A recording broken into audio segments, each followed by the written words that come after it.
December থেকে ফেব্রুয়ারির মধ্যে নির্বাচনের দিনক্ষণে রাজনৈতিক দলগুলো কিছুটা থিত হলেও নতুন সমস্যা নির্বাচন পদ্ধতি। প্রচলিত নাকি পিআর, কোন পদ্ধতিতে হবে নির্বাচন? এখন এ নিয়ে চরম বিভেদ রাজনৈতিক দলগুলোর মধ্যে। গেল 28 জুন সোহরাওয়ার্দী উদ্যানে ইসলামী আন্দোলনের মহাসমাবেশে যোগ দিয়ে জামায়াতে ইসলামী, ইসলামী আন্দোলন বাংলাদেশ, জাতীয় নাগরিক পার্টি, গণ অধিকার পরিষদ সহ বেশ কিছু রাজনৈতিক দল জোরালো দাবি জানায় পিআর পদ্ধতিতে নির্বাচন আয়োজনের। আর পুরো বিপরীত মেরুতে অবস্থান করছে দেশের অন্যতম বড় রাজনৈতিক দল বিএনপি। এ নিয়েই এখন চলছে তুমুল বাকযুদ্ধ। এমন পরিস্থিতিতে সাধারণ মানুষের প্রশ্ন, আসলে এই পিআর পদ্ধতিটা কি? এই পদ্ধতিতে নির্বাচন হলে কার লাভ, কার ক্ষতি?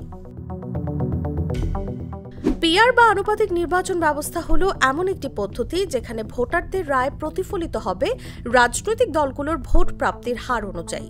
অর্থাৎ কোনো দল যদি 10% ভোট পায় তাহলে সংসদে তার আসনও হবে 10% হারে।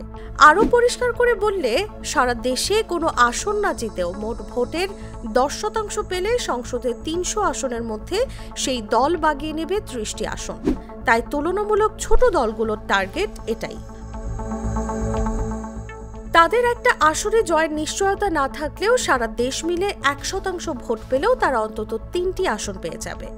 আর বড় দল, বিশেষ করে বিএনপি চায় কেউ সংসদে যেতে চাইলে প্রতিদ্বন্দ্বিতা করে জিতে আসতে হবে। বাংলাদেশে প্রচলিত নির্বাচন ব্যবস্থায় তুলনামূলক ছোট দলগুলো বড় দলগুলোর সঙ্গে জোটবদ্ধ হয়ে নির্বাচন না করলে সংসদে প্রতিনিধিত্ব করা অসম্ভব হয়ে পড়ে। কিন্তু পিআর পদ্ধতিতে ভোট হলে ছোট দলগুলোকে আর বড় দলগুলোর দিকে তাকিয়ে থাকতে হবে না। এককভাবে নির্বাচনে অংশ নিয়েও 1% ভোট পেলেও সংসদে আসন পাবে।